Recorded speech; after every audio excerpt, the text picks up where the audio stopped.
الرجیم بسم اللہ الرحمن الرحیم الحمد للہ الملک الحق المبین المتصاغر لعظمتہ جبابرۃ الطاغی المتخاذ لکبریائہ غطاۃ المتمردین المعترف بربوبیتہ سائر الخلق اجمعین الصلاۃ والسلام والتحیات والاکرام علی اشرف الانبیاء والمرسلین وخاتم النبیین سیدنا و مولانا ابی القاسم محمد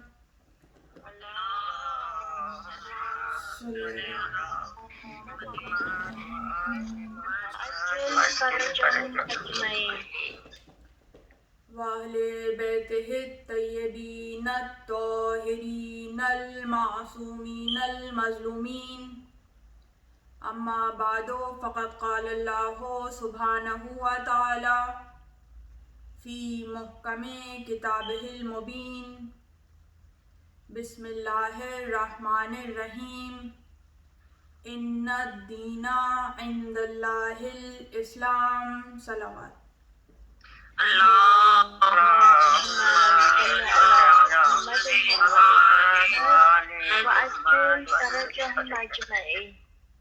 تمام حمد صلی اللہ کے لیے کہ جس کی مدح تک بولنے والے کی رسائی نہیں، جس کی نعمتوں کو گننے والے گن نہیں سکتے، نہ کوشش کرنے والے اس کا حق ادا کر سکتے ہیں، نہ بلند پرواز ہمتیں اسے پا سکتی ہیں، نہ عقل و فہم کی گہرائیاں اس کی تہ تک پہنچ سکتی ہیں۔ اس کے کمال ذات کی کوئی حد معین نہیں، نہ اس کے لیے توصیفی الفاظ ہیں، نہ اس کی ابتدا کے لیے کوئی وقت ہے کہ جسے شمار میں لایا جا سکے، نہ اس کی کوئی مدت ہے کہ جو کہیں پہ ختم ہو جائے۔ صلوات دیجیے محمد والے۔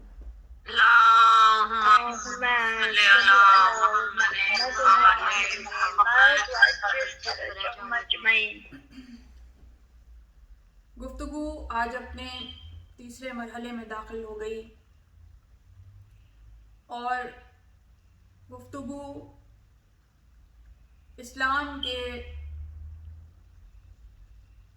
بنیادی اور اساسی نکات سے متعلق ہے، جو ایک طرف تو بذات خود یہ وضاحت کر رہا ہے کہ دین اسلام کے جو خداوند عالم کے نزدیک فقط منتخب شدہ ایک دین ہے اور اس کے علاوہ کوئی دین خداوند عالم کے نزدیک دین کی حیثیت نہیں رکھتا، تو وہاں ہم اس اصل دین کے بنیادی نکات پر بھی روشنی ڈالتے جا رہے ہیں اور اسلام کی محافظت جو خداوند عالم نے کچھ ہستیوں کے ذمے رکھیں کہ جن کی بدولت یہ دین محفوظ ہو گیا اور قیامت تک محفوظ رہے گا، اس لیے کہ یہ سلسلہ باقاعدہ خود خداوند عالم کی طرف سے نامزد کردہ ہستیوں پر مشتمل ہے، اور جس طرح سے ترویج دین اور پیغام دین کو پہنچانا ایک مہم ترین کام ہے، اہم ترین کام ہے، اسی طرح اس پیغام کی حفاظت کرنا بھی ایک انتہائی اہم کام ہے۔ اور اس کے حوالے سے گزارشات پچھلی مجالس میں ہوتی رہیں اور سلسلہ گفتگو اب آگے بڑھے گا، اور اب تک کی گفتگو علم کے حوالے سے رہی، ارادے کے حوالے سے رہی۔ تو دیکھیے، علم ایک وہ علم ہے کہ جو ہم جیسے انسانوں کے پاس ہے، وہ علم ہے کہ جو علم کامل ہے۔ تو جب ہم اس علم کی بات کرتے ہیں کہ جو ہم جیسے گناہگار انسانوں کے پاس ہے، یا جسے عرف عام میں دنیاوی علم کہا جاتا ہے، جو دنیا سے متعلق جتنی سائنس کی شاخیں ہیں، علم کی شاخیں ہیں، ان سے متعلق جو علم رکھا جاتا ہے، اور اس علم کو جیسے جیسے انسان کا علم بڑھتا گیا، اس نے اس علم میں اپنا زیادہ سے زیادہ تصرف قائم کیا اور اس تصرف کا اظہار ہوتا چلا گیا۔ یعنی اس کو آسان زبان میں اگر سمجھانا چاہیں تو دیکھیے، جب سائنس کا ایک اسٹوڈنٹ ہوتا ہے، سائنس کا ایک طالب علم ہوتا ہے، تو وہ آغاز کہاں سے کرتا ہے، شروعات کہاں سے کرتا ہے کہ وہ کچھ ٹرمنالوجیز کو یاد کرتا ہے، کچھ ڈیفینیشنز کو یاد کرتا ہے۔ یہاں سے علم کا آغاز ہوتا ہے کہ جب وہ ٹرمنالوجیز، وہ ڈیفینیشنز اس کے ذہن میں آتی ہیں، تو اس کا مطلب ہے کہ علم سماعت سے یا بصارت کے ذریعے ذہن میں منتقل ہوا۔ یہ پہلا مرحلہ ہے۔ مگر جب وقت گزرتا ہے تو پھر ان الفاظ اور ڈیفینیشنز کے معنی وہ بھی ذہن کا حصہ بنتے ہیں۔ ذہن میں علم اس طرح سے بھی آتا ہے، اور ایک مرحلہ اوپر ہوا۔ اس کے بعد جب تھوڑا علم اور آگے بڑھتا ہے تو تھوڑا تصرف اور آگے بڑھتا ہے، یعنی اب ان معنی پہ وہ غور و فکر کرتا ہے اور یہ سمجھتا ہے، اور بیان کی قوت اس میں آتی ہے کہ اگر ان معنی کو میں اس طرح نہیں اس طرح بیان کروں تو زیادہ بہتر ہوگا۔ تو علم آگے بڑھا، تصرف آگے بڑھا۔ جیسے جیسے علم بڑھتا جاتا ہے ویسے ویسے تصرف بڑھتا جاتا ہے۔ تو الفاظ سے بات معنی تک آئی، معنی کے بعد بات آگے بڑھی، اور اب فقط الفاظ و معنی تک نہیں رہی بلکہ حقیقت اشیاء تک آئی کہ ان چیزوں کی حقیقت کیا ہے، ان کی ریالٹی کیا ہے، ان کو بیان کیا جاتا ہے، انہیں سمجھا جاتا ہے۔ اور اس کے بعد علم اور آگے بڑھتا ہے تو پھر علم اپنے کمال تک پہنچتا ہے۔ علم اپنے کمال تک پہنچتا ہے، یعنی اب کچھ انوینشنز ہونا شروع ہوتی ہیں۔ فقط اب ٹرمنالوجیز نہیں رہی، الفاظ نہیں رہے، معنی نہیں رہے، بلکہ اب اس علم کے نتیجے میں اس علم کا اظہار سامنے آنا شروع ہوتا ہے۔ فقط اب وہ علم ذہن میں نہیں رہا بلکہ اس علم کا اظہار ہونا شروع ہو گیا کہ جو انسان کو نظر آنا شروع ہو جاتا ہے۔ تو اب اسی طرح جتنی ایجادات ہوئی ہیں، جتنی سائنٹیفک انوینشنز ہوئی ہیں، تو وہ سب اسی طرح علم کے تصرف کا اظہار ہے۔ جتنا زیادہ علم ہے اتنا زیادہ تصرف ہے، اتنا زیادہ تصرف کا اظہار ہے۔ یہی وجہ ہے کہ اب ہم نئی سے نئی ایجادات، نئی سے نئی انوینشنز کو دیکھتے ہیں۔ اب انسان فقط اس زمین پہ نہیں رہا، کہیں مارس کی فوٹوگرافی ہو رہی ہے، کہیں اپنے قلب کی، اپنے دل کی فوٹوگرافی ہو رہی ہے۔ اب تو یہاں تک ہے کہ مریض خود ہوش میں ہے اور خود اپنے آپریشن کو ہوتے ہوئے دیکھ رہا ہے۔ مختلف ایکٹیویٹیز آپریشن کے درمیان کی جا رہی ہیں، برین کا آپریشن ہو رہا ہے، اسی دوران کوئی مریض نٹنگ کر رہا ہے، کوئی مریض وائلن بجا رہا ہے، کوئی مریض کوئی لینگویج لرن کر رہا ہے۔ تو ایسے ایسے سائنس کے معجزے سامنے آ رہے ہیں۔ اس کے علاوہ شعاؤں کی تقسیم ہے، وہ کس مراحل تک پہنچ گئی کہ پہلے ایکس ریز تھیں، اور اب جو لیزر ہے، جو لیزر کی شعائیں ہیں، وہ کس حد تک ترقی کر چکی ہیں۔ اس کا اندازہ جو اس سے تعلق رکھتے ہیں انہیں اس کا اندازہ ہے، جو اس کو اسٹڈی کرتے ہیں یا تھوڑا سا بھی انہوں نے اس کے متعلق معلومات حاصل کی ہیں تو انہیں پتہ ہے۔ تو اب جتنا جتنا علم بڑھتا گیا اتنا اتنا تصرف بڑھتا گیا، اتنا تصرف پہ علم کا اظہار بڑھتا گیا۔ تو اب علم بڑھتا ہے تو تصرف بڑھتا ہے۔ تو جب بات اس علم کی ہوگی کہ جو کامل علم ہے تو پھر تصرف کا اظہار کیسا ہوگا؟ تصرف علم کس حد تک ہوگا. دیکھیے یہ وہ علم ہے کہ جو ناقص ہے، کامل علم تو نہیں ہے نا. کامل ہو تو اس کا مطلب ہے کہ ابھی اس میں بہتری کی گنجائش ہی نہیں. اب تو یہ علم کامل ہو گیا، اب اس میں بہتری کی گنجائش نہیں. یہ ایوولوشن، یہ بہتری ہونا، یہ علم کا آگے بڑھنا، تصرف کا بڑھتے جانا، یہی بتا رہا ہے کہ ابھی علم معراج تک نہیں پہنچا، ابھی علم کمال تک نہیں پہنچا، ابھی کمال کا سفر طے کر رہا ہے. مگر وہ ہستیاں کہ جو دنیا میں کامل علم لے کر آئی ہوں، علم لدنی لے کر آئی ہوں، ان کے علم کا اظہار کس طرح سے ہوگا، ان کے علم کے تصرف کا اظہار، اس کی انتہا کیا ہوگی، اس کی ابتدا کیا ہوگی. تو ذرا اس پہ اگر ہم غور کرتے چلے جائیں تو پھر ہمارے سامنے یہ آتا ہے کہ دیکھیے بہترین مخلوق جو خداوند عالم نے بنائی، وہ بہترین مخلوق کون سی مخلوق ہے؟ وہ کیا یہ پتھر ہیں، یہ شجر ہیں، یہ آسمان ہے، زمین ہے، پہاڑ ہیں؟ نہیں، بہترین مخلوق ہے انسان. کیوں؟ کیونکہ انسان میں اختیار بھی ہے، ارادہ بھی ہے، شعور بھی ہے. اس وجہ سے خداوند عالم کی بہترین مخلوق ہے. ہر پتھر میں یہ شعور نہیں ہوتا، ہر پتھر میں یہ شعور نہیں ہوتا کہ اس نے کہاں رکھے رہنا ہے اور کہاں سے آگے بڑھ جانا ہے. زیادہ تر پتھر جہاں رکھ دیا جائے وہیں رکھے رہتے ہیں، ان کے اندر یہ شعور نہیں ہے. ہر پتھر میں یہ شعور نہیں ہے کہ دست معصوم کا انتظار کرے. مگر کچھ پتھر ایسے بھی ہیں کہ جو شعور رکھنے والے ہیں کہ جب تک دست معصوم نہ آ جائے اپنی جگہ سے جنبش نہیں کرتے، اپنی جگہ سے جنبش نہیں کرتے. اس کی وضاحت میں ابھی آپ کے سامنے کرتی ہوں.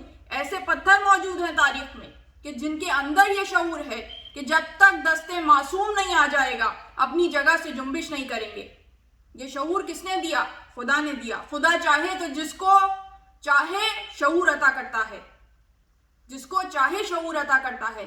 تو پھر شجر کی، حیوان کی، انسان کی کوئی تفریق نہیں رہتی. خداوند عالم جسے چاہے شعور عطا کرے. تو یہ کون سا موقع ہے کہ سنگ اسود رکھا ہوا ہے، سنگ اسود رکھا ہوا ہے. کعبے کی تجدید بنا ہو رہی ہے، کعبے کی تعمیر ہو رہی ہے، کعبہ دوبارہ تعمیر کیا گیا ہے اور اب سنگ اسود رکھا ہوا ہے.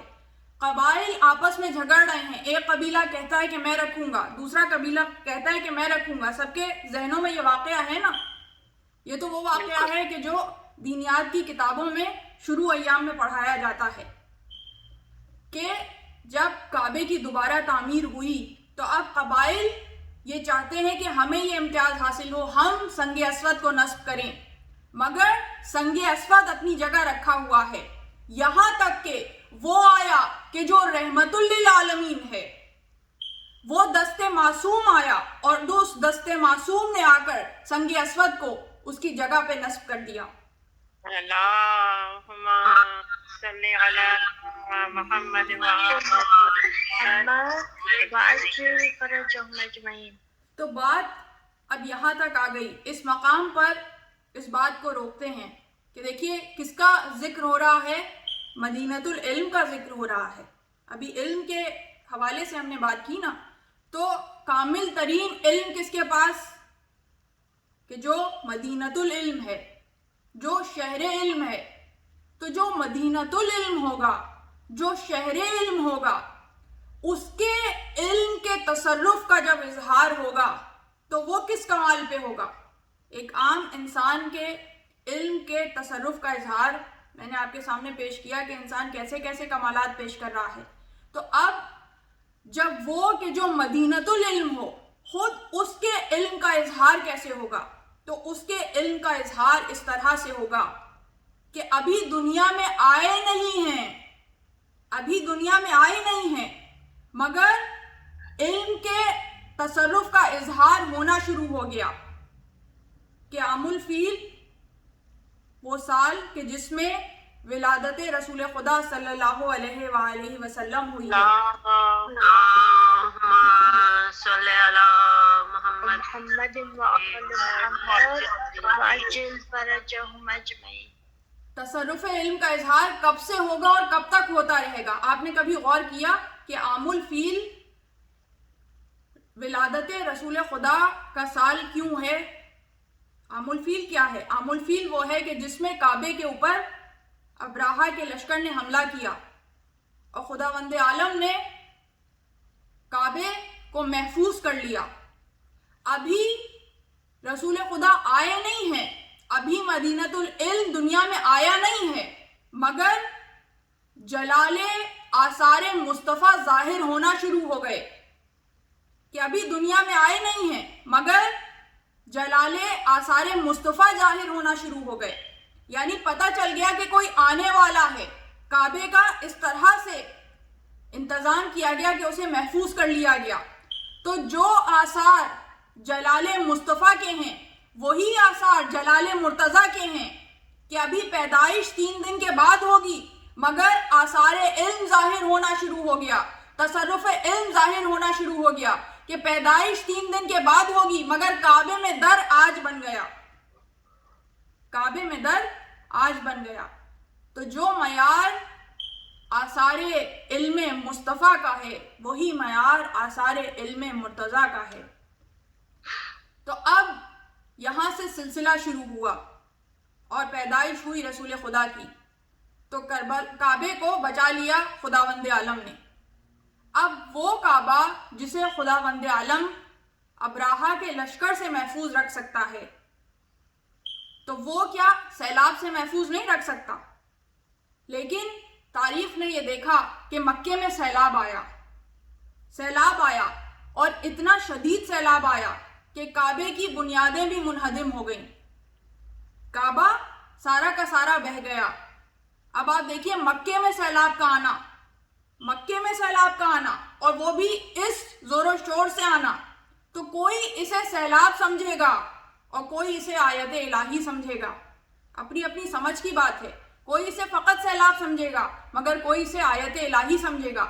تو سیلاب آیا، کعبہ بہہ گیا، کعبے کی بنیادیں بھی منہدم ہو گئیں مگر سنگ اسود اپنی جگہ پر رہا اور انتظار کر رہا ہے کہ دست معصوم آئے اور اسے نصب کر دے. تو اب آپ دیکھیے کہ جو خدا کعبے کو ابراہا کے لشکر سے محفوظ رکھ سکتا تھا تو وہ کیا سیلاب سے محفوظ نہیں رکھ سکتا تھا؟ بالکل رکھ سکتا تھا. قدرت خدا کے لیے یہ بات ناممکن نہیں تھی. مگر یہ وقت جلال کعبہ کو ظاہر کرنے کا نہیں ہے بلکہ جمال مصطفیٰ کو ظاہر کرنے کا ہے.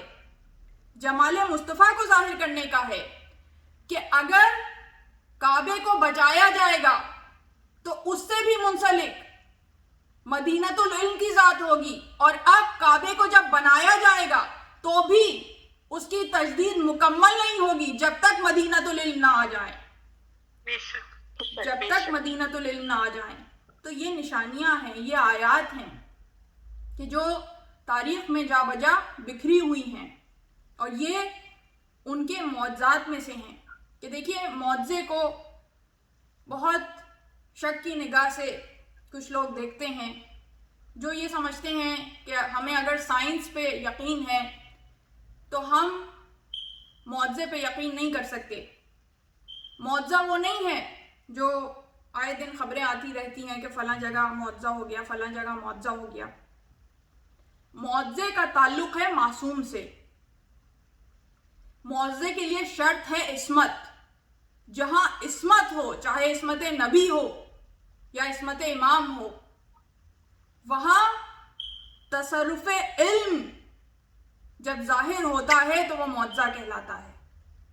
دیکھیے معجزہ کوئی ایسی انہونی بات نہیں ہے. میں نے آپ کے سامنے ابھی ذکر کیا کہ جب علم عام انسان کا بڑھتا ہے، اس کا تصرف بڑھتا ہے، اس کے علم کا اظہار بڑھتا ہے تو کیسی کیسی انوینشنز ہونی شروع ہو جاتی ہیں. جو آج کے زمانے کی انوینشن ہے وہ 100 سال پہلے، 200 سال پہلے جو انسان تھا اس کے لیے ایک معجزے کی حیثیت رکھتی ہیں کہ یہ کیسے ممکن ہے. مگر علم بڑھا، تصرف بڑھا، اظہار کس لیول تک پہنچا، کس کمال تک پہنچا. تو جہاں پہ کامل ترین علم ہوگا اور وہ ہستیاں ہوں گی کہ جو علم لدنی کی حامل ہیں، وہ ہستیاں ہوں گی، تو پھر ان کے لیے علم کے تصرف کا اظہار اس طرح سے ہوگا کہ دیکھیے آج آپ کے پاس کیسے دروازے ہیں کہ آپ اس کے قریب جاتے ہیں خود بخود کھل جاتے ہیں. آج آپ کی سائنس نے اتنی ترقی کر لی کہ ایسے سینسر ایجاد کر لیے جس کی بنا پر دروازہ شق ہو جاتا ہے، دروازہ خود کھل جاتا ہے. یہ عام انسان کی طاقت ہے، عام سائنس کی طاقت ہے. مگر جب وہ کہ جو علم لدنی کا حامل ہو وہ دیوار کے قریب آتا ہے اور خود بخود در بن جاتا ہے، خود بخود در بن جاتا ہے، تو یہ کیا ہے؟ یہ دراصل اس علم کی طاقت ہے کہ جو اس وجود میں موجود ہے، سبحان اللہ، اس کا اظہار ہے. تو اس لیے اس پہ شک و تردد کرنے کی ضرورت نہیں ہے. جس کو علم پہ یقین ہے، جس کو سائنس پہ یقین ہے، اس کی انوینشنز پہ یقین ہے، اس کی طاقت پہ یقین ہے، تو پھر وہ مدینۃ العلم کے علم پہ شک نہیں کرے گا، وہ علم لدنی کی حامل ہستیوں کے علم پہ شک نہیں کرے گا. ہاں، ہر سنی ہوئی بات معجزہ نہیں ہوا کرتی، مگر اگر تصدیق کے ساتھ معصوم سے منسوب کوئی معجزہ ہو تو اس سے انکار نہیں کرنا چاہیے. اس لیے کہ اگر کسی کی سمجھ میں نہیں آ رہا، اگر کسی کی سمجھ میں نہیں آ رہا تو اس کی سمجھ میں شک ہے. معصوم کے معجزے میں کوئی شک نہیں ہے، معصوم کے علم میں کوئی شک نہیں ہے. یہ جو سائنس کی جتنی شاخیں آج ہمارے پاس موجود ہیں، میں نے آپ کے سامنے پہلے بھی عرض کیا تھا کہ علم کو انگلش میں سائنس کہا جاتا ہے. یہ تمام سائنس کی شاخیں، یہ تمام علوم کی شاخیں جس بھی قسم کی ہیں، وہ تمام کی تمام معصوم کی عطا کردہ ہیں، معصوم کی عطا کردہ ہیں. تو جن کے دسترس میں علم کی یہ تمام شاخیں ہیں جو اصل منبع ہیں، تو وہاں کیسے ممکن ہے کہ جب علم کا اظہار ہو تو کوئی معجزہ رونما نہ ہو؟ ان کے تو کلمات ہی کہ جب لب کو جنبش دیتے ہیں، جب ذرا سے الفاظ زبان سے نکلتے ہیں، وہ الفاظ ہی ایسی معجزاتی تاثیر رکھتے ہیں. کسی کی طرف چشم اٹھا کے دیکھ لیا، کسی کی طرف نگاہ اٹھا کے دیکھ لیا، اس نگاہ میں ایسی تاثیر ہے، اس نگاہ میں ایسی تاثیر ہے کہ بڑی سے بڑی سائنٹیفک انوینشنز قیامت تک وہ معجزہ نہیں کر سکتی کہ جو ان کی نگاہ کر سکتی ہے، کہ جس کی طرف نگاہ رحمت اٹھ گئی اس کے نصیب بدل گئے، اس کا قلب منقلب ہو گیا، اس کا قلب منقلب ہو گیا، اس کے نفس پہ تصرف کا اظہار ایسا ہوا کہ اب انقلاب شخصیت میں پیدا ہو گیا، کردار میں پیدا ہو گیا. کسی میں یہ طاقت ہے کہ وہ ایسا معجزہ دکھا سکے. خوشنود یہ 14 معصومین بلند تر صلوات.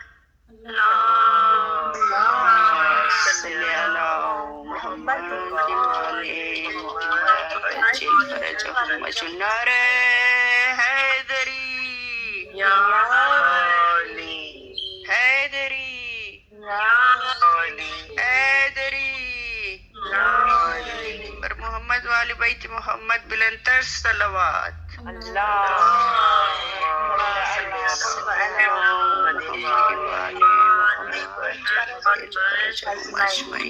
تو ان تمام چیزوں کا تعلق یقین سے ہے. علم کی آیات، علم کی نشانیاں نگاہوں کے سامنے بکھری ہوئی ہیں. صرف وہ کہ جو اس پہ اس طرح سے غور کریں، اس علم کو اتنا زیادہ حاصل کریں کہ وہ قلب و ذہن کا حصہ بن جائے، یقین کی منزل حاصل ہو جائے، تو پھر ارادے کا اظہار ہوگا. تو رحمت للعالمین کے وجود سے تو سب اس زمانے کے لوگ منسلک تھے، جو اس وقت زندہ ہیں، ارد گرد ہیں، سب منسلک ہیں. جو مصطفیٰ کہہ رہے ہیں سب سن رہے ہیں، جو مصطفیٰ بتاتے جا رہے ہیں سب سن رہے ہیں. مگر مصطفیٰ کے بتانے پہ کس کو کتنا یقین ہے، اس کا اظہار اس کے ارادے سے ہوگا، اس کا اظہار اس کے ارادے سے ہوگا. کہ اگر مصطفیٰ یہ کہہ کر جا رہے ہیں کہ میں تمہارے درمیان 2 گراں قدر چیزیں چھوڑ کر جا رہا ہوں، ایک کتاب اور ایک میری اطرت. اگر ان دونوں سے متمسک رہو گے، ان دونوں کا دامن تھامے رکھو گے تو مجھ سے کوثر پہ ملاقات کرو گے. اب جسے کوثر پہ یقین ہے تو وہ ان دونوں میں سے کسی ایک کو بھی نہیں چھوڑے گا. جسے کوثر پہ یقین ہے اس کے ارادے کا اظہار اس طرح ہوگا، اس کے علم کا اظہار اس طرح ہوگا، اس کے یقین کا اظہار اس طرح ہوگا کہ دونوں سے متمسک رہے گا. مگر جسے یقین نہیں ہے، جسے یقین نہیں ہے تو ہم یہ دیکھیں گے کہ زندگی رسول خدا میں ہی، رسول خدا کی زندگی کے ایام میں ہی ان کی حکم عدولی شروع ہو جائے گی.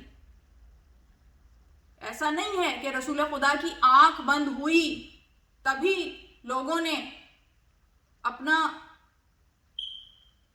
چہرے سے نقاب اتارنا شروع کر دیا. ایسا نہیں ہے کہ ان کی آنکھ بند ہونے کے بعد ہی وہ بدلنا شروع ہو گئے. نہیں، جس وقت رسول خدا بستر علالت پر تھے اسی وقت سے لوگوں کے بدلنے کا عمل شروع ہو گیا. اور یہ بدلنے کا عمل نہیں ہے، اصل میں لوگوں کی اصل کے سامنے آنے کا عمل ہے، لوگوں کے چہروں سے نقاب اترنے کا عمل ہے، لوگوں کی اصلیت سامنے آنے کا عمل ہے. یہ کس طرف میں اشارہ کر رہی ہوں کہ جب علالت ہے، بیماری ہے، رسول خدا بستر علالت پر ہیں، اس موقع پر ایک کم عمر مومن کو سپہ سالار لشکر بنایا گیا اور ان تمام اصحاب کو کہ جو اس گٹھ جوڑ میں شامل تھے، کہ جو خلافت کا گٹھ جوڑ تھا، ان سب کو حکم دیا گیا کہ جاؤ اس لشکر میں ساتھ جاؤ اور جنگ کرو. مگر حکم عدولی کا یہ عالم ہے کہ بار بار رسول خدا کہتے ہیں اور وہ جانے سے انکاری ہیں، نہیں جاتے. جس وقت بھی رسول خدا ان کے چہروں کو دیکھتے ہیں یا جس وقت بھی نقاہت کچھ کم ہوتی ہے تو فوراً سوال کرتے ہیں وہ لوگ گئے یا نہیں گئے. مگر حکم عدولی کا یہ عالم ہے کہ اپنی جگہ سے ٹس سے مس نہیں ہوتے. تو یہیں سے اظہار شروع ہو گیا کہ کتنا یقین ہے، یہیں سے ارادوں کا پتہ چلنا شروع ہو گیا، یہیں سے یہ پتہ چلنا شروع ہو گیا کہ وہ علم کے جو رسول خدا نے دیا ہے، وہ چیزیں جو رسول خدا نے پہچانوائی ہیں، وہ آیات جو رسول خدا نے بتائی ہیں، ان پہ یقین ہے یا نہیں ہے، ان پہ یقین ہے یا نہیں ہے. کہ مانا کہ یہ اصحاب محبت کے نشاں تھے، مانا کہ یہ اصحاب محبت کے نشاں تھے، تسلیم کیا احمد مرسل کیے جاں تھے، تسلیم کیا احمد مرسل کیے جاں تھے. ناموس صحابہ کے خطیبوں سے یہ پوچھو، ناموس صحابہ کے خطیبوں سے یہ پوچھو، یہ لوگ محمد کے جنازے میں کہاں تھے، یہ لوگ محمد کے جنازے میں کہاں تھے. تو عمل اور ارادہ یہ بتا رہا ہے کہ یقین کس منزل پر ہے، ارادہ بتا رہا ہے، عمل بتا رہا ہے کہ علم اور یقین کن چیزوں پر ہے، کن چیزوں کے پیچھے ہے انسان. تو اگر یقین کی منزل ہوگی، فرمانے رسول پہ یقین ہوگا تو پھر رسول خدا کے سرہانے بیٹھے رہیں گے. ارادے سے متعلق جب میں بات کر رہی ہوں، جو صاحب ارادہ ہوتا ہے اسے مرید کہا جاتا ہے، مرید کہا جاتا ہے. عام زبان میں آپ سنتے ہیں نا کہ مرشد کا مرید ہے. تو جو مصطفیٰ کا مرید ہوگا، جو صاحب ارادہ ہوگا، مصطفیٰ کا مرید ہوگا تو وہ مصطفیٰ کے سرہانے بیٹھا رہے گا. مگر جو مصطفیٰ کا مرید نہیں ہے تو وہ اب جاہ و حشم اور حکومت کے لالچ میں مخالف سمت میں چلا جائے گا، مصطفیٰ کو تنہا چھوڑ دے گا. تو یہ ارادہ بتا رہا ہے کہ صاحب ارادہ کس چیز کا ارادہ رکھتا ہے. اور یہی وجہ ہے کہ جیسے ہی رسول خدا کی آنکھ بند ہوئی، اور رسول خدا وصیتیں کر کے گئے ہیں، عمومی وصیتیں بھی کر کے گئے، خصوصی وصیتیں بھی کر کے گئے. عمومی وصیتیں کہ بار بار بتاتے جا رہے ہیں. صرف غدیر سے سلسلہ تو شروع نہیں ہوا، صرف غدیر سے پہچانوانا تو شروع نہیں کیا، دعوت ذوالعشیرہ سے پہچانوانا شروع کیا.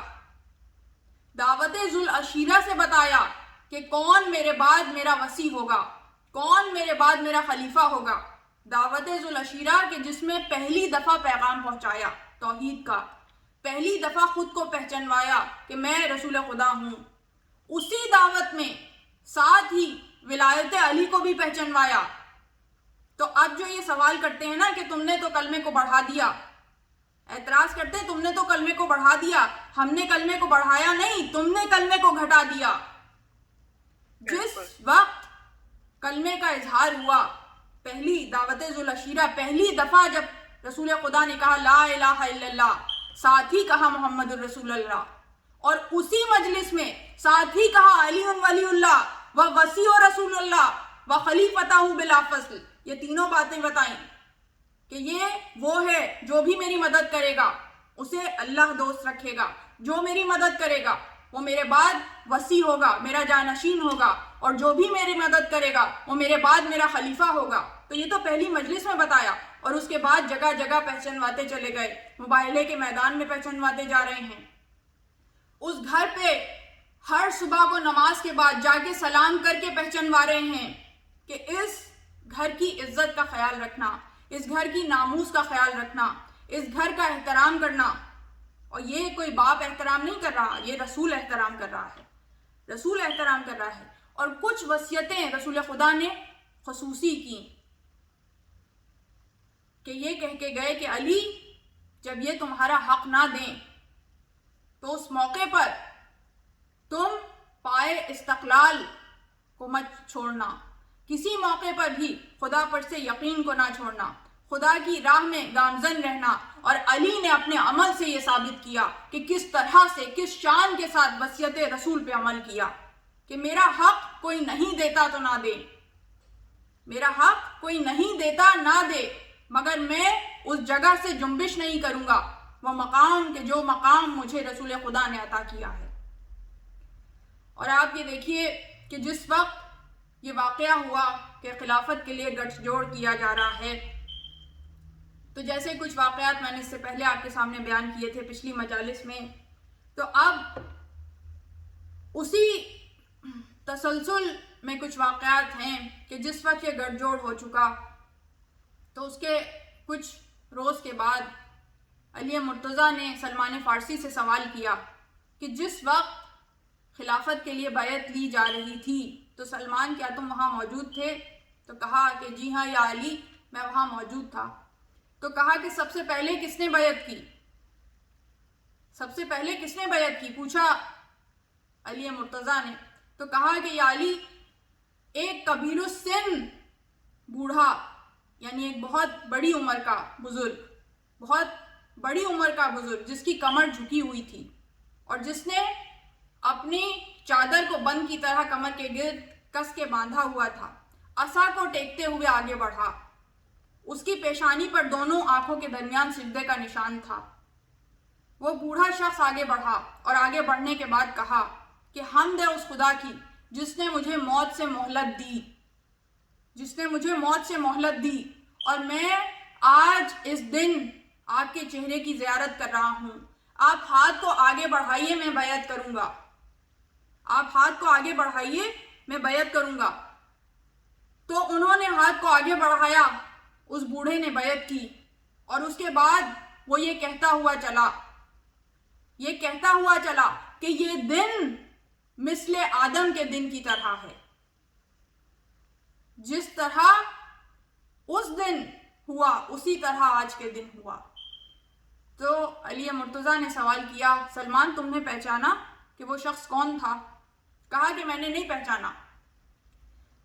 پہچانا، بلکہ مجھے یہ بات بری معلوم ہوئی اس کے جملوں سے اور اس کے الفاظ سے کہ گویا اس کو خوشی ہوئی ہے رسول خدا کی رحلت کی، اور وہ بہت خوش ہے اور خوشی سے بیعت کر رہا ہے۔ تو امام نے فرمایا کہ سلمان وہ شخص ابلیس تھا،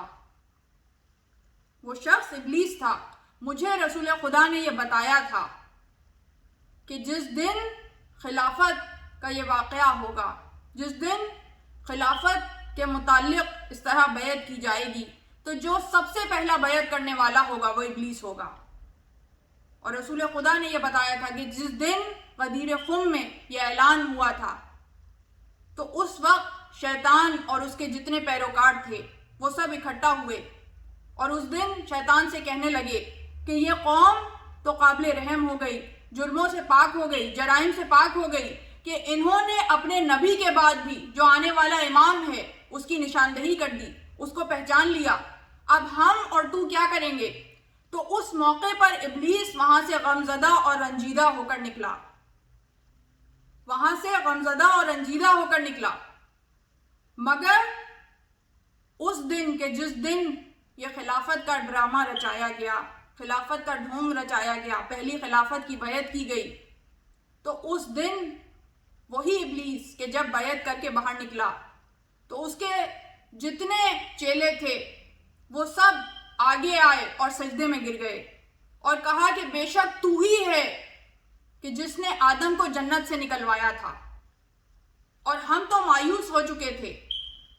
تو اس وقت ابلیس نے کہا کہ تم یہ سمجھتے تھے کہ میرے پاس کوئی راستہ نہیں ہے کہ میں انہیں گمراہ نہیں کر سکوں گا، کوئی قوم اب ایسی نہیں بچی، کوئی امت ایسی نہیں بچی جو اپنے نبی کے بعد راستے سے بہک نہ گئی ہو، راستے سے ہٹ نہ گئی ہو، سب کو میں نے اپنے راستے سے بہکا دیا۔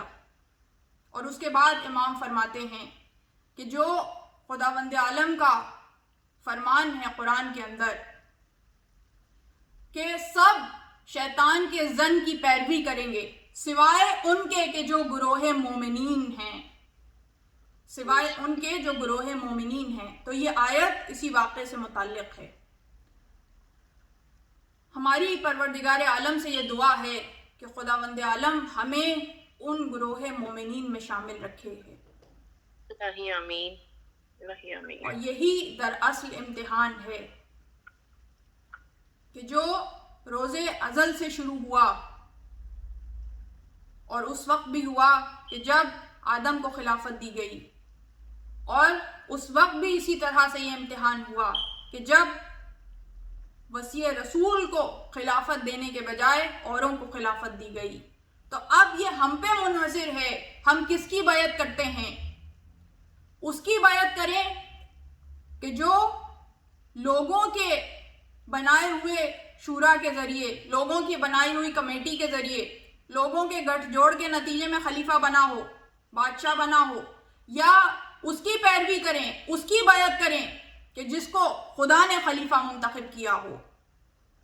یہ ہم پہ منحصر ہے، اور ہماری پروردگار عالم سے یہی دعا ہے کہ دیکھیے ہمیں کسی سے کوئی اختلاف نہیں ہے، ہر ایک اپنا راستہ منتخب کرنے کے لیے آزاد ہے۔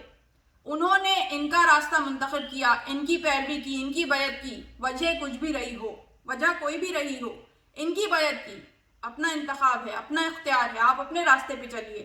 ہم نے ان کی بیعت کی، ان 14 کی بیعت کی، ان کا راستہ اختیار کیا، ان کے راستے پہ چلے، اور اب ہماری یہ دعا ہے کہ خداوند عالم ان کے ساتھ آپ کو محشور کرے اور ان ہستیوں کے ساتھ ہمیں محشور کرے۔ الہی آمین، اللہ الہی آمین۔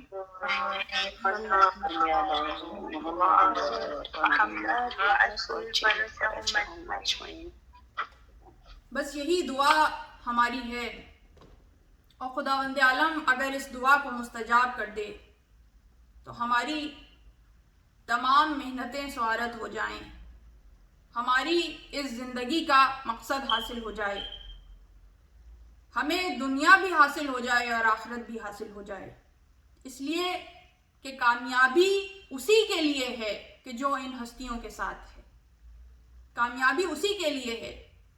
اور وجہ کیا ہے کہ جیسے میں نے جتنے چیدہ مراحل ہیں ان سب کا آپ کے سامنے ذکر کیا کہ یہ وہ ہیں کہ جنہوں نے ہر مقام پر رسول خدا کا ساتھ دیا، کبھی انہیں تنہا نہیں چھوڑا، کبھی انہیں تنہا نہیں چھوڑا۔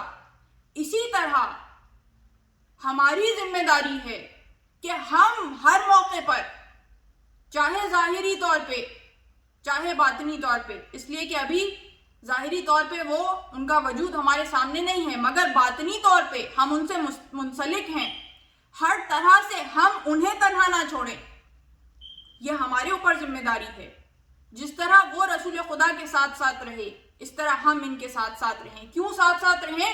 کہ رسول خدا جاتے جاتے ان کا دامن ہمارے ہاتھوں میں تھما کر گئے ہیں کہ ان کا دامن ہاتھ سے نہ چھوٹنے پائے, ان کا در ہاتھ سے نہ چھوٹنے پائے.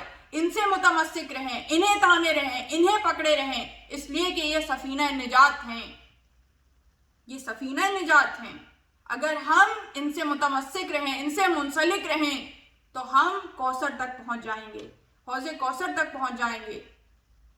پل صراط کو اس طرح سے آسانی کے ساتھ گزار دیں گے, اس سے اس طرح آسانی کے ساتھ گزر جائیں گے کہ ہمارے لیے یہ کوئی مسئلہ ہی نہیں ہوگا اگر ہم ان سے متمسک ہو جائیں. یہی وجہ ہے کہ جس طرح رسول خدا نے انہیں نہیں چھوڑا اور انہوں نے رسول خدا کو نہیں چھوڑا, اسی طرح ہم ان کا دامن تھامے ہوئے ہیں. اور جو ان کے ذکر سے الجھتے ہیں, پریشان ہوتے ہیں, تو وہ یہ بار بار کہتے ہیں کہ بھائی تم ان کا بہت ذکر کرتے ہو, رسول کا ذکر نہیں کرتے, رسول کا تذکرہ نہیں کرتے. حالانکہ جو ذرا سا بھی تاریخ کو جانتا ہے تو وہ یہ جانتا ہے کہ جہاں جہاں رسول کا ذکر ہے وہاں وہاں آل رسول کا ذکر ہے, جہاں جہاں محمد کا ذکر ہے وہاں وہاں آل محمد کا ذکر ہے. جیسے خدا یہ پسند کرتا ہے کہ اس کی حمد کے ساتھ اس کے حبیب کا تذکرہ ہو, اسی طرح حبیب خدا یہ پسند کرتے ہیں میرے ذکر کے ساتھ میری ان محبوب ہستیوں کا تذکرہ ہو. تو یہ تینوں ذکر مل کر ایک جامع ذکر بناتے ہیں. یہ تینوں ذکر مل کر ہمیں وہ معرفتیں عطا کرتے ہیں جو ایک دوسرے سے منسلک ہیں, جو ہمیں توحید کا مرتبہ بھی سمجھاتے ہیں, نبوت کا مقام بھی سمجھاتے ہیں اور امامت کا مقام بھی سمجھاتے ہیں. ایک مرتبہ بلند ترین آواز میں صلوات بھیجیے.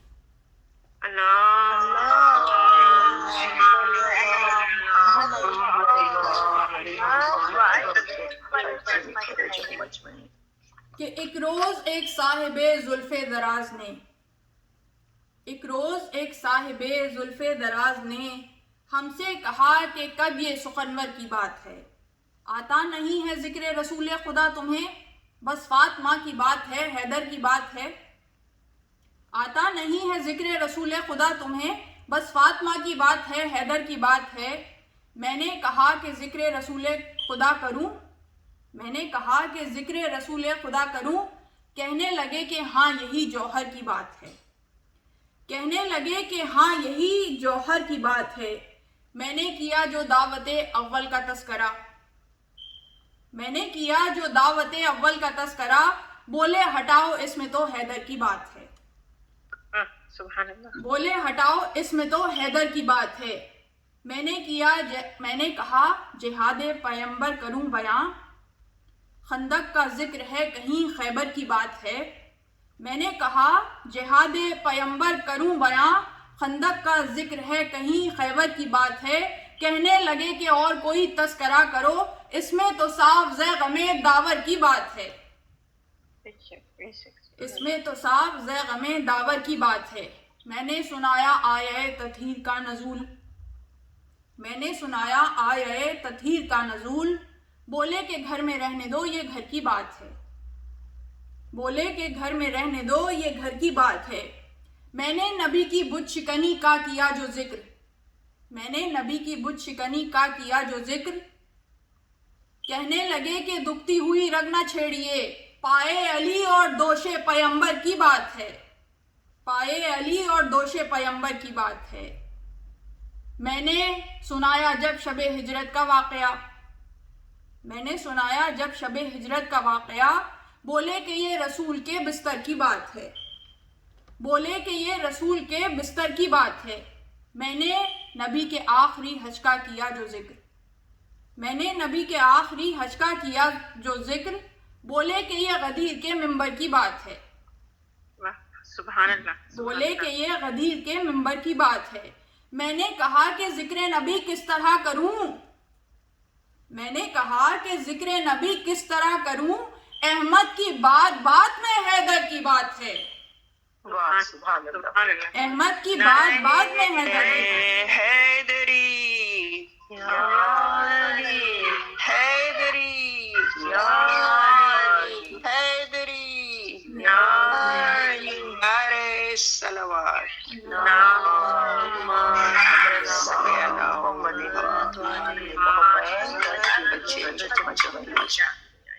بولے کہ ذکر اوروں کا آتا نہیں ہے کیوں؟ یہ تکلیف ہے. بولے کہ ذکر اوروں کا آتا نہیں ہے کیوں؟ میں نے کہا کہ یہ تو مقدر کی بات ہے.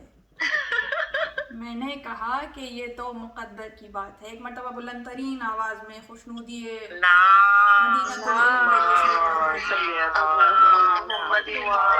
مدینہ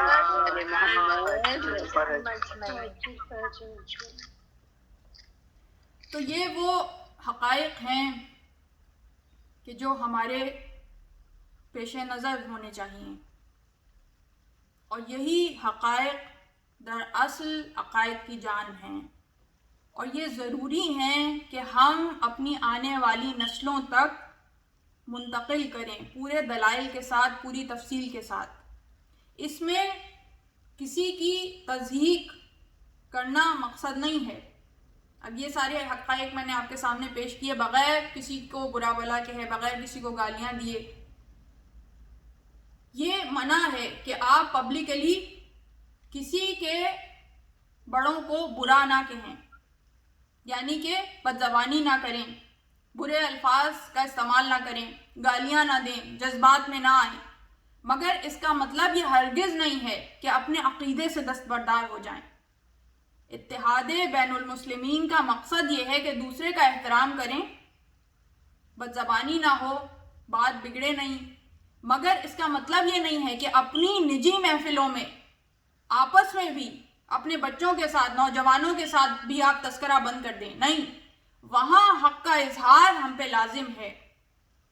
ظلم کے متعلق بتاتے رہنا ضروری ہے، چیزوں کو آگے پہنچاتے رہنا ضروری ہے، حقائق کو منتقل کرتے رہنا ضروری ہے. یہ تمام عقائد آپ سے آپ کی نسلوں میں منتقل ہوں، یہ آپ کی ذمہ داری ہے. تو اس لیے یہ چیزیں ہمارے اوپر لازم ہیں کہ پوری احتیاط کے ساتھ، پوری ذمہ داری کے ساتھ جو حقائق ہیں ان کو آگے منتقل کرتے چلے جائیں. یہ ضروری ہیں اس لیے کہ ہمارے عقائد کی بنیاد انہی چیزوں پر ہے. اور دیکھیے یہ ایک دراصل سلسلہ ہے جو ہمیں سمجھ میں آتا ہے پھر، کہ ایک سلسلہ ہے جو ابلیسیت کا ہے، جو ابلیس کا ہے یا ابلیس کے پیروکاروں کا ہے، یا ابلیس کے بہکاوے میں آنے والوں کا ہے. جو بھی حق کو تسلیم نہ کرے وہ دراصل ابلیس کے بہکاوے میں آتا ہے. اور دوسری طرف ایک سلسلہ ہے کہ جو حق پرستوں کا ہے. تو ہماری ضرورت یہ ہے، ہم پہ لازم یہ ہے کہ ہم حق پرستوں کے سلسلے کو بھی واضح کرتے چلے جائیں، بتاتے چلے جائیں، حق بات کی تلقین کرتے رہیں، صبر کی تاکید کرتے رہیں. قرآن کا حکم ہے وَتَوَاصَوْا بِالْحَقِّ وَتَوَاصَوْا بِالصَّبْرِ. حق بات کی تلقین کرتے رہیں، ایک دوسرے کو بتاتے چلے جائیں اور وصیت کرتے رہیں. یہ ہم پہ لازم ہے اور آنے والی نسلوں کو بھی کرتے رہیں. اور اس حق کے پرستاروں کا جو راستہ ہے اس سے متمسک رہیں. اگر ہم یہ کرنے میں کامیاب ہو گئے تو ہمارے لیے آسانیاں ہی آسانیاں ہیں. ان تمام مراحل میں جو اس دنیا کے بعد جتنے عالم ہیں ان عالموں میں ہمیں درپیش ہوگی. تو دیکھیے کتنا صاف اور واضح دکھائی دینا شروع ہو جاتا ہے جب انسان اس طرح سے سمجھنا شروع کرتا ہے کہ آج بھی آپ دیکھیے کچھ ایسے لوگ ہیں جنہیں اس گھرانے سے آج بھی دشمنی ہے. اب وہ ہستیاں سامنے موجود نہیں ہیں مگر ان کے ذکر سے دشمنی ہے، ان کے ذکر کو قائم نہیں ہونے دینا چاہتے. کس لیے؟ اسی لیے کہ جب مظلوم کا تذکرہ ہوتا ہے تو اس سے ظالم بے نقاب ہوتا ہے. جب مظلوم کا ذکر کیا جائے گا تو ظالم کا ذکر بھی کیا جائے گا اور اس سے ظالم بے نقاب ہو جائے گا. اسی لیے اس ذکر کے خلاف ہیں، اسی لیے اس ذکر کے خلاف اتنے مذموم عقائد رکھتے ہیں اور اتنی مذموم کوششیں کرتے ہیں، اور آج تک آپ دیکھیے ہر سال نئی شدت کے ساتھ یزید کی وکالت کرنے والوں میں اضافہ ہوتا چلا جا رہا ہے، ان کے عمل میں شدت پیدا ہوتی چلی جا رہی ہے۔ پہلے ہم اس طرح کہتے تھے کہ کون ہوگا جو یزید کا ساتھ دے گا، کون ہوگا جو یزید کو صحیح سمجھے گا، مگر آج ایک پوری قوم پیدا ہو گئی ہے جو یزید کا نہ صرف ساتھ دیتی ہے بلکہ اسے امیر المومنین سمجھتی ہے، اسے امیر المومنین سمجھتی ہے۔ تو دیکھیے یہ سلسلہ تو اسی طرح چلتا چلا آ رہا ہے، اور وہی سلسلہ ہے کہ ایک طرف وہ لوگ ہیں کہ جو ظلم ڈھانے والے ہیں اس گھرانے پر اور ان کے ماننے والے ہیں، ان کی نسلیں ہیں جو چلی چلی آ رہی ہیں، دوسری طرف یہ گھرانہ ہے، اس گھرانے کے ماننے والے ہیں یا اس گھرانے کی نسلیں چلی چلی آ رہی ہیں، دونوں طرف وہی سلسلہ ہے، ایک شجرہ طیبہ ہے اور ایک شجرہ خبیثہ ہے، ازل سے ابد تک یہی کہانی ہے۔ اب ہمارے اوپر منحصر ہے کہ ہم کس شجرے سے متمسک ہو جائیں، کس شجرے سے متمسک ہو جائیں، تو ہم تو ان کا ذکر جاری رکھیں گے جب تک ہماری سانس میں سانس ہے، جب تک ہماری جان میں جان ہے، ان کے فضائل بھی بیان کریں گے، ان کے مصائب بھی بیان کریں گے، ان کے فضائل بیان کر کے اپنے کرداروں کو بلندی عطا کریں گے، اپنے کرداروں کو مستحکم کرتے چلے جائیں گے، اور ان کے مصائب بیان کر کے گریہ وزاری بھی کریں گے اور ظالم کو بے نقاب بھی کریں گے۔ اور آپ دیکھیے کہ اب مصائب کی وہ منازل بیان کی جاتی ہیں کہ جب مدینے میں آمد اہل حرم ہوئی ہے تو سب سے قیامت خیز وہ ساعتیں ہیں کہ جس وقت یہ قافلہ مدینے سے چلا تھا تو یہ قافلہ جاتے جاتے دو اہم مقامات پر اپنا سلام پیش کرتا ہوا چلا، ایک روضہ رسول پر اور ایک روضہ فاطمۃ الزہرا پر۔ میں نے روضہ فاطمۃ الزہرا کہا، شاید کچھ اذہان میں یہ پیدا ہو کہ ان کا تو روضہ نہیں ہے، صرف 100 سال پہلے تک ان کا روضہ قائم تھا، اب بھی تصاویر موجود ہیں، جنت البقیع میں روضے موجود تھے،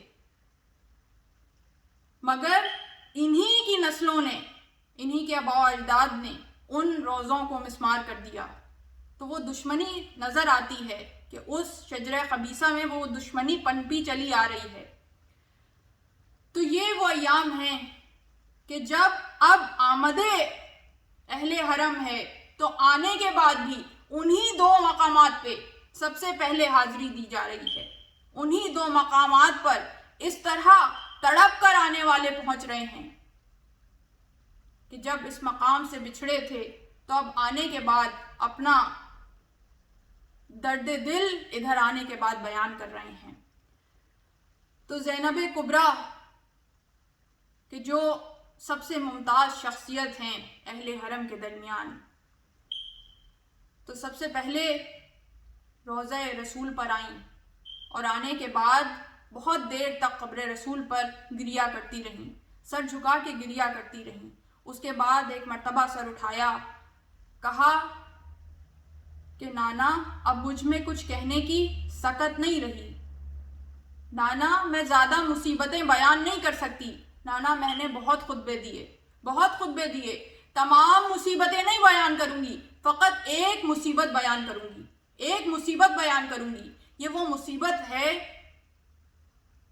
کہ جس مصیبت نے زینب کا جگر شق کر دیا۔ کہا نانا شقی کا دربار تھا، ظالم کا دربار تھا، شرابی کا دربار تھا، اور تشت میں حسین کا سر رکھا ہوا تھا، تشت میں آپ کے نواسے حسین کا سر رکھا ہوا تھا۔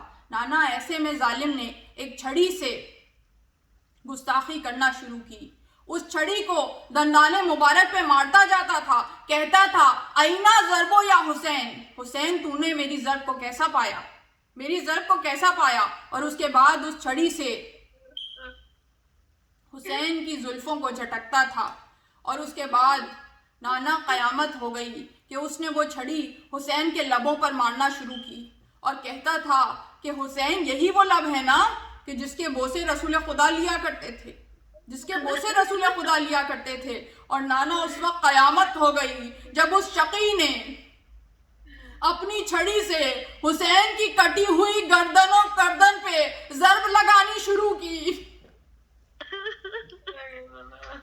ضرب لگانی شروع کی۔ زینب کبریٰ حال دل کہتی جا رہی ہیں، ایک کوہرام بپا ہے، ساری بیویاں سن رہی ہیں، ارے یہی تو مجلس بپا ہو رہی ہے، جگہ جگہ زینب مجلس بپا کرتی جا رہی ہیں۔ کربلا کے واقعے کے بعد یہی مشن ہے زینب کبریٰ کا، یہی مشن ہے کہ جب سے شام غریبہ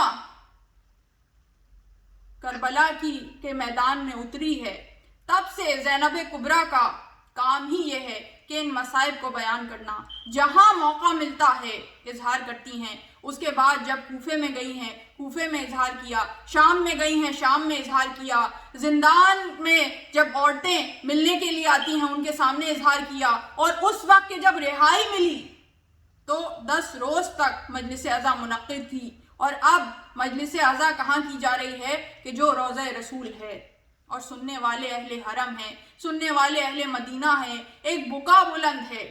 اور جس وقت رہائی ملی تھی زینب کبریٰ کو، تو اب زینب کبریٰ نے وہ تمام سامان جو واپس کیا گیا کہ جس میں جلا ہوا جھولا بھی تھا، جس میں چادریں بھی تھیں، جس میں مال و اسباب بھی تھے، ان تمام چیزوں کو ہٹاتی جا رہی ہیں۔ اس میں سے ایک کرتا اٹھایا، اور کرتا اٹھانے کے بعد اپنی آنکھوں سے لگایا، بوسے دیے، اپنے کلیجے سے لگایا۔ اب وہ کرتا زینب کبریٰ کے ساتھ ساتھ ہے، وہ کرتا زینب کبریٰ کے ساتھ ساتھ ہے۔ وہ کرتا لے کر اب اپنے ماں کے روضے پر آ گئی، ماں کے روضے پر آ گئی۔ اب جس وقت اہل حرم فاطمۃ الزہرا کے روضے پر پہنچے، قبر فاطمۃ الزہرا پہ پہنچے، تو ایک کوہرام بپا ہوا، سب ماتم کر رہے ہیں، سب بکا کر رہے ہیں، سب بیان کر رہے ہیں، مصائب بیان کر رہے ہیں، اپنا اپنا حال دل کہہ رہے ہیں۔ یہاں تک کہ جب سب کو ہوش آیا تو دیکھا کہ زینب کبریٰ دکھائی نہیں دیتی، زینب کبریٰ دکھائی نہیں دیتی۔ ادھر ادھر نظر دوڑائی تو دیکھا کہ ایک کونے میں بیٹھی ہوئی ہیں، ایک کونے میں بیٹھی ہوئی ہیں۔ ایک مستورہ نے پوچھا کہ بی بی آپ اپنی ماں کی قبر پہ نہیں آئیں گی؟ ایک مرتبہ نگاہوں کو اٹھایا، دیکھا اور کہا کہ میں اپنی ماں سے اکیلے میں ملاقات کرنا چاہتی ہوں، تنہائی میں ملاقات کروں گی۔ اور اس کے بعد جب زینب کبریٰ تنہا ہوئی ہیں فاطمۃ الزہرا کے ساتھ، تو اب یہ روایت بیان کرنے والی خود زینب کبریٰ بھی ہیں، خود سید سجاد بھی ہیں، کہ جب وہ تنہا ہوئیں تو ایک مرتبہ اس طرح سے بیان کرنے شروع کیے، اس طرح سے بیان کرنے شروع کیے، اور ماں کو پرسہ دینا شروع کیا۔ ماں، تمہیں تمہارے حسین کا پرسہ، تمہیں تمہارے علی اکبر کا پرسہ، ارے عباس کا پرسہ قبول کرو، قاسم کا پرسہ قبول کرو۔ سر جھکا کے بہت دیر تک گریا کرتی رہی، بہت دیر تک گریا کرتی رہی۔ پھر سر کو اٹھایا، کہا اماں تمہارے چمن میں کچھ بھی باقی نہیں بچا۔ پھر سر کو جھکا دیا، دیر تک گریا کرتی رہی، پھر سر کو اٹھایا، مگر اماں زینب کے پاس بھی کچھ باقی نہیں بچا، زینب کے دامن میں بھی کچھ باقی نہیں بچا، سوائے اس کرتے کے کہ جس کو آپ سیتی جاتی تھی اور روتی جاتی تھی، اور مجھے وصیت کی تھی کہ یہ خون آلود کرتا آپ کی قبر پہ لا کر ڈال دوں۔ اماں یہ خون آلود کرتا لٹی ہوئی زینب لے کر آ گئی ہے، اس امانت کو قبول کر لو۔ یہ کہتے ہوئے وہ کرتا قبر زہرا پر ڈالا، قبر زہرا پہ زلزلہ آیا۔